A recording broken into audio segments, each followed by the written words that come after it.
Well, Seth Rogen recently did an interview, and he was talking about how comedians complain about cancel culture. And he said, Seth Rogen's a bad motherfucker. He is. He's a bad motherfucker. He said, saying terrible things is bad. So if you said something terrible, then that's something you should confront. I don't think that's cancel culture.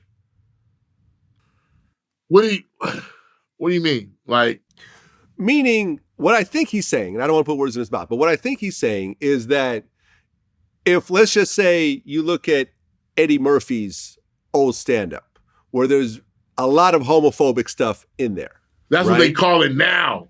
Right. They call it that now. Now, back then, you could say it and no one even blinked an eye. It was street talk. It was street talk, right?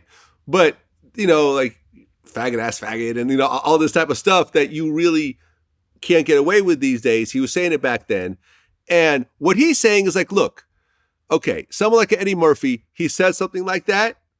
And, at the end of the day, that's not a great thing to say about gay people. So at the end of the day, he's not being canceled. He just said something kind of messed up back then.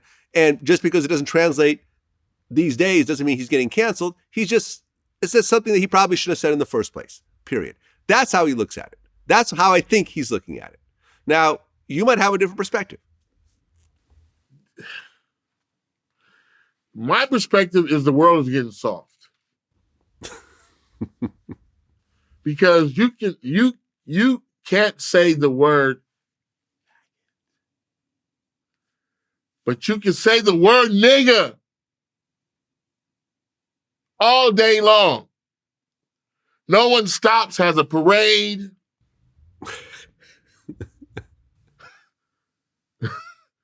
So it's really politics.